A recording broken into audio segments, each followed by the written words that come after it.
Hi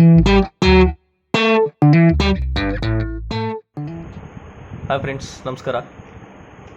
ನಾನಿವತ್ತಿಲ್ಲಿ ಮಸಾಯಿ school ಬಗ್ಗೆ ಮಾತಾಡೋಕ್ಕೆ ಬಂದಿದ್ದೀನಿ. ಅದಕ್ಕಿಂತ ಮುಂಚೆ ನನ್ನ ಬಗ್ಗೆ ಪರಿಚಯ ಮಾಡಿಕೊಡ್ತೀನಿ. ನನ್ನ ಹೆಸರು ಸಿದ್ಧಲಿಂಗ ಅಂತ. ನಾನು ಬೆಂಗಳೂರಲ್ಲಿ ಸಿವಿಲ್ ಇಂಜಿನಿಯರಿಂಗ್ ಮುಗಿಸಿದೆ. 2019ರಲ್ಲಿ ನನ್ನ ಸಿವಿಲ್ ಇಂಜಿನಿಯರಿಂಗ್ ಗ್ರ್ಯಾಜುಯೇಷನ್ ಮುಗೀತು. ಅದಾದಮೇಲೆ HPCLಲ್ಲಿ 1 ವರ್ಷ ಆ್ಯಸ್ ಎ ಟ್ರೈನಿ ವರ್ಕ್ ಮಾಡಿದೆ. ಆದರೆ ನನಗೆ ಯಾವಾಗಲೂ ಕೋಡಿಂಗಲ್ಲಿ ತುಂಬ ಇಂಟ್ರೆಸ್ಟ್ ಇತ್ತು. ಕಾಲೇಜ್ ಡೇಸಿಂದನೇ ಕೋಡಿಂಗ್ ಎಲ್ಲ ಹೆಂಗೆ ಮಾಡ್ತಾರೆ, ಕೋಡ್ ಹೆಂಗೆ ಬರೀತಾರೆ, ಅಥವಾ ಒಂದು ವೆಬ್ಸೈಟ್ ಹೆಂಗೆ ವರ್ಕ್ ಆಗುತ್ತೆ ಅಂತ ತುಂಬಾ ಇಂಟ್ರೆಸ್ಟ್ ಇತ್ತು. ಸೊ ಅದರಿಂದ ಸಾಫ್ಟ್ವೇರ್ ಕಂಪ್ನಿಗೆ ಜಾಯ್ನ್ ಆಗಬೇಕು ಅಂತ ತುಂಬ ಆಸೆ ಇತ್ತು. ಬಟ್ ಕಾರಣಾಂತರಗಳಿಂದ ಅದಾಗ್ತಿರಲಿಲ್ಲ. ನಾನು HPCLಲ್ಲಿ 1 ವರ್ಷ ಟ್ರೈನಿಂಗ್ ಮುಗಿದ್ಮೇಲೆ ಗೊತ್ತಾಯಿತು ಮಸಾಯಿ ಸ್ಕೂಲ್ ಅಂತ ಒಂದು ಇನ್ಸ್ಟಿಟ್ಯೂಟ್ ಇದೆ, ಅಲ್ಲಿ ಕೋಡಿಂಗ್ ಕಲಿಸಲಾಗುತ್ತೆ ಅಂತ. ಆಮೇಲೆ ಅದ್ರ ಬಗ್ಗೆ ಸ್ವಲ್ಪ ರಿಸರ್ಚ್ ಮಾಡಿದೆ.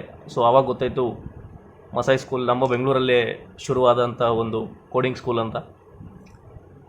ಇಲ್ಲಿ ಬಂದು ಫುಲ್ ಸ್ಟ್ಯಾಕ್ ವೆಬ್ ಡೆವಲಪ್ಮೆಂಟ್ ಹಾಗೂ full stack Android development course ಲಭ್ಯ ಇದೆ. ನಾನು ಫುಲ್ ಸ್ಟ್ಯಾಕ್ ವೆಬ್ ಡೆವಲಪ್ಮೆಂಟ್ ಕೋರ್ಸ್ನ ಆಯ್ಕೆ ಮಾಡಿದ್ದೀನಿ. ನಾನಿವಾಗ ಮಸಾಯಿ ಜಾಯ್ನ್ ಆಗಿ ಆಲ್ಮೋಸ್ಟ್ 5 ತಿಂಗಳುಗಳಾಯಿತು. ಫುಲ್ ಸ್ಟ್ಯಾಕ್ ವೆಬ್ ಡೆವಲಪ್ಮೆಂಟ್ ಬಂದು 7 ತಿಂಗಳ ಕೋರ್ಸ್ ಆಗಿರುತ್ತೆ.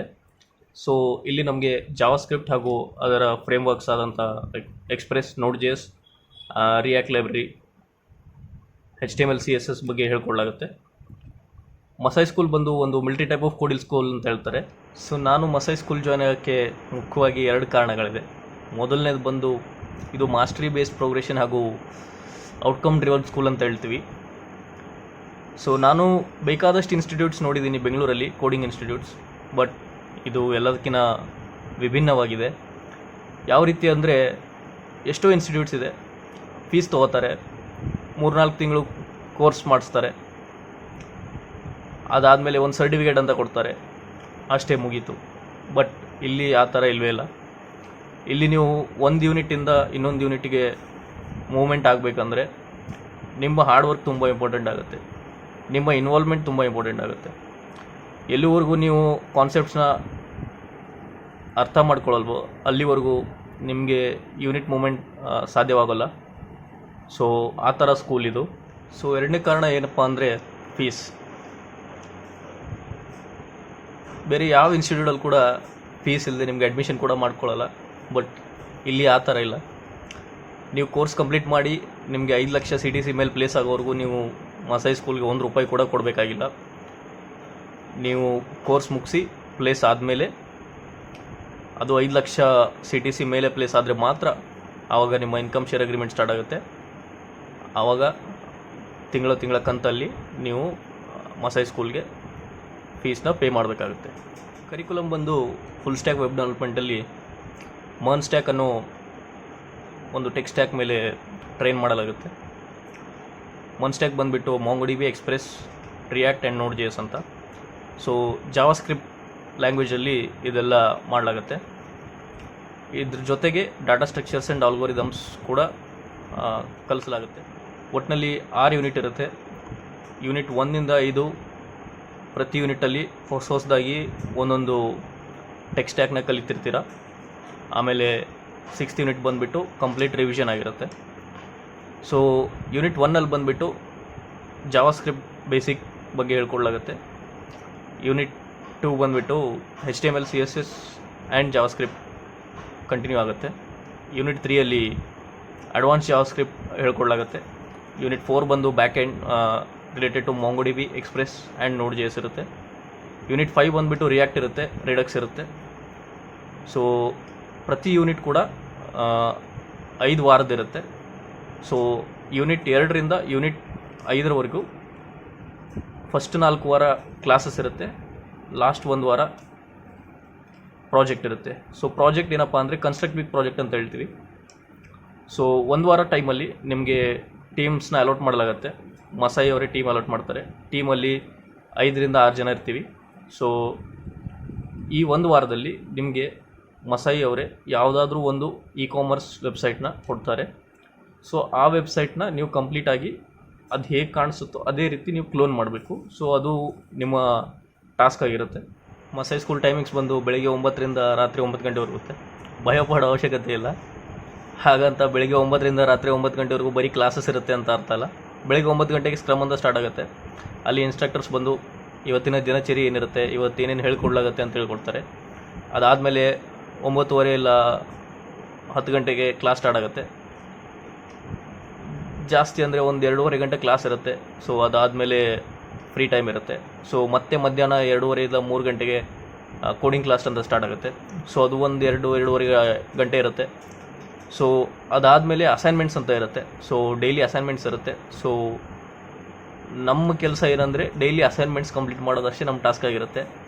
ಸೊ ಡೈಲಿ ಅಸೈನ್ಮೆಂಟ್ಸ್ನ ಕಂಪ್ಲೀಟ್ ಮಾಡಿ ಸೊ 8 ಗಂಟೆಗೆ ಸ್ಟ್ಯಾಂಡಪ್ ಅಂತ ಇರುತ್ತೆ. ಸೊ ಅಲ್ಲಿ ಇನ್ಸ್ಟ್ರಕ್ಷನಲ್ ಅಸೋಸಿಯೇಟ್ಸ್ ಅಂತ ಇರ್ತಾರೆ. ಇನ್ಸ್ಟ್ರಕ್ಷನಲ್ ಅಸೋಸಿಯೇಟ್ಸ್ ಬಂದು ಮಸೈ ಸ್ಕೂಲಲ್ಲೇ ಗ್ರ್ಯಾಜುಯೇಟ್ ಆಗಿ ಕೋಡಿಂಗಲ್ಲಿ ಎಕ್ಸ್ಪರ್ಟೈಸ್ ಆಗಿರೋಂಥ ಸ್ಟೂಡೆಂಟ್ಸು. ಸೊ ಅವ್ರು ಬಂದುಬಿಟ್ಟು ನಿಮ್ಮ ಡೌಟ್ಸ್ ಎಲ್ಲ ಕ್ಲಿಯರ್ ಮಾಡ್ತಾರೆ. ನಿಮ್ಗೇನೇ ಡೌಟ್ಸ್ ಅಸೈನ್ಮೆಂಟ್ಸಲ್ಲಾಗಲಿ ಅಥವಾ ಕರಿಕ್ಯುಲಮಲ್ಲಿ ಏನೇ ಡೌಟ್ಸ್ ಇದ್ದರೂ ಇನ್ಸ್ಟ್ರಕ್ಷನಲ್ ಅಸೋಸಿಯೇಟ್ಸ್ ಅದನ್ನೆಲ್ಲ ಕ್ಲಿಯರ್ ಮಾಡ್ತಾರೆ. ಸೊ 8 ಗಂಟೆಯಿಂದ 9 ಗಂಟೆವರೆಗೂ ಸ್ಟ್ಯಾಂಡಪ್ ಇರುತ್ತೆ. ಇಷ್ಟೇ ಇರುತ್ತೆ ಮಸೈ ಸ್ಕೂಲಲ್ಲಿ ದಿನಚರಿ. ಇದು ಬಿಟ್ಟು ಎಕ್ಸ್ಪೀರಿಯನ್ಸ್ ಚಾಂಪಿಯನ್ಸ್ ಅಂತ ಇರ್ತಾರೆ. ಸೊ ನಿಮಗೆ ಮಸೈ ಸ್ಕೂಲಲ್ಲಿ ಏನೇ ತೊಂದರೆ ಇದ್ದರು ಇಲ್ಲ ಏನೇ ಡಿಫಿಕಲ್ಟೀಸ್ ಫೇಸ್ ಮಾಡ್ತಿದ್ರು, ಸೊ ಎಕ್ಸ್ಪೀರಿಯನ್ಸ್ ಚಾಂಪಿಯನ್ಸ್ ನಿಮಗೆ ಹೆಲ್ಪ್ ಮಾಡ್ತಾರೆ. ಪ್ರತಿ ಸೋಮವಾರ ಇವ್ಯಾಲ್ಯೂಷನ್ಸ್ ಇರುತ್ತೆ. ಸೊ ಒಂದು ವಾರದಲ್ಲಿ ನೀವು ಏನೇನು ಕಲ್ತಿರ್ತೀರ, ಸೊ ಅದ್ರ ಮೇಲೆ ಇವ್ಯಾಲ್ಯೂಷನ್ಸ್ ಕಂಡಕ್ಟ್ ಮಾಡ್ತಾರೆ. ಸೊ ಇವ್ಯಾಲ್ಯೂಷನ್ಸ್ ಅಟೆಂಡ್ ಮಾಡಬೇಕು. ಹಾಗೆ ಚೆನ್ನಾಗಿ ಪರ್ಫಾರ್ಮ್ ಮಾಡಿದ್ರೆ ಯೂನಿಟ್ ಮೂವ್ಮೆಂಟ್ಗೆ ಹೆಲ್ಪ್ ಆಗುತ್ತೆ. ಮಸೈ ಸ್ಕೂಲ್ ನಿಮಗೆ ಕೋಡಿಂಗ್ ಮಾತ್ರ ಅಲ್ಲದೆ ಸಾಫ್ಟ್ ಸ್ಕಿಲ್ಸ್ ಕೂಡ ಹೇಳ್ಕೊಡ್ತಾರೆ. ಸೊ ಡೈಲಿ ಸ್ಕಿಲಥಾನ್ ಸೆಷನ್ಸ್ ಅಂತ ಇರುತ್ತೆ. ಸೊ ಅಲ್ಲಿ ನಿಮಗೆ ಇಂಟರ್ಪರ್ಸನಲ್ ಸ್ಕಿಲ್ಸ್ ಆಗಲಿ, ಪವರ್ ಸ್ಕಿಲ್ಸ್ ಆಗಲಿ, ಸೊ ಪ್ರಾಜೆಕ್ಟ್ ಪ್ರೆಸೆಂಟೇಷನ್ ಸ್ಕಿಲ್ಸ್ ಆಗಲಿ, ಸೊ ಎಲ್ಲ ಥರದ ಸಾಫ್ಟ್ ಸ್ಕಿಲ್ಸ್ನ ಹೇಳ್ಕೊಡ್ತಾರೆ.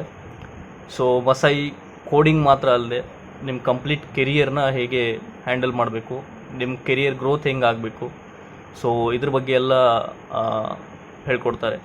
ಸೊ ನನ್ನ ಜರ್ನಿ ಹೇಗಿದೆ ಮಸೈ ಸ್ಕೂಲಲ್ಲಿ ಅಂದರೆ, ಅಕ್ಟೋಬರಲ್ಲಿ ಜಾಯ್ನ್ ಆಗಿದ್ದೆ. ನನ್ನ ಕೋಡಿಂಗ್ ಬಗ್ಗೆ ಏನೂ ಗೊತ್ತಿರಲಿಲ್ಲ. ನನಗೆ ಒಂದು ಲೈನ್ ಕೋಡ್ ಕೂಡ ಬರೆಯೋಕ್ಕೆ ಬರ್ತಾ ಇರಲಿಲ್ಲ.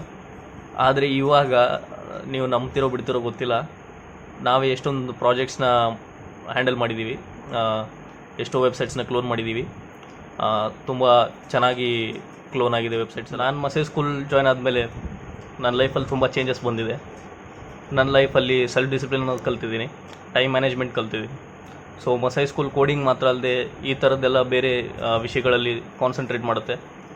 ಸೊ ಒಬ್ಬ ಕೋಡರ್ಗೆ ಬರೀ ಒಂದು ಕೋಡಿಂಗ್ ಬಂದರೆ ಮಾತ್ರ ಅವನು ಪ್ರಾಪರ್ ಡೆವಲಪರ್ ಆಗೋದಿಲ್ಲ. ಸೊ ಅವನಿಗೆ ಸಾಫ್ಟ್ ಸ್ಕಿಲ್ಸ್ ಆಗಲಿ, ಟೈಮ್ ಮ್ಯಾನೇಜ್ಮೆಂಟ್ ಆಗಲಿ, ಪ್ರಾಬ್ಲಮ್ ಸಾಲ್ವಿಂಗ್ ಸ್ಕಿಲ್ಸ್ ಆಗಲಿ, ಇವೆಲ್ಲ ತುಂಬ ಮುಖ್ಯ ಆಗುತ್ತೆ. ಸೊ ಹಾಗಾಗಿ ಮಸೈ ಕೋಡಿಂಗ್ ಮಾತ್ರ ಅಲ್ಲದೆ ಈ ಥರ ಸ್ಕಿಲ್ಸ್ ಮೇಲೆ ಕೂಡ ತುಂಬ ಕಾನ್ಸಂಟ್ರೇಟ್ ಮಾಡುತ್ತೆ. ಅಡ್ಮಿಷನ್ ಪ್ರೊಸೆಸ್ ಹೇಗೆ ಅಂತ ಕೇಳ್ತಿದ್ದೀರಾ? ತುಂಬ ಸಿಂಪಲ್ ಇದೆ. ಅಡ್ಮಿಷನ್ ಬಂದುಬಿಟ್ಟು ಸ್ಟಾರ್ಟಿಂಗಲ್ಲಿ MSAT ಅಂತ ಒಂದು ಟೆಸ್ಟ್ ಇರುತ್ತೆ. ಅದರಲ್ಲಿ 2 ರೌಂಡ್ ಇರುತ್ತೆ. 2 ರೌಂಡ್ ಕ್ಲಿಯರ್ ಆದರೆ ಸಾಕು, ಮಸೈಗೆ ಅಡ್ಮಿಷನ್ ಆಗ್ತೀರಾ. ಅಡ್ಮಿಷನ್ ಆದಮೇಲೆ ₹1 ಕೂಡ ಕೊಡೋದು ಬೇಕಾಗಿಲ್ಲ. ನಿಮಗೆ 5 ಲಕ್ಷ CTC ಮೇಲೆ ಜಾಬ್ ಆಗೋವರೆಗೂ ₹1 ಕೂಡ ಕೊಡೋ ಅವಶ್ಯಕತೆ ಇರಲ್ಲ. ಯಾರ್ಯಾರು ಜಾಯ್ನ್ ಆಗ್ಬೋದು ಮಸೈ ಸ್ಕೂಲ್ ಅಂತ ಹೇಳಿದ್ರೆ, ಜಸ್ಟ್ ನಾರ್ಮಲಾಗಿ ಒಬ್ಬ 12th ಸ್ಟ್ಯಾಂಡರ್ಡ್ ಪಾಸ್ ಆಗಿರೋ ಸ್ಟೂಡೆಂಟ್ ಕೂಡ ಮಸೈ ಸ್ಕೂಲ್ ಜಾಯ್ನ್ ಆಗ್ಬೋದು. BTech ಓದಿರಬೇಕು ಇಲ್ಲ CS ಬ್ಯಾಕ್ಗ್ರೌಂಡವರೇ ಇರಬೇಕು ಅಂತ ಯಾವುದೇ ರೂಲ್ಸ್ ಇಲ್ಲ.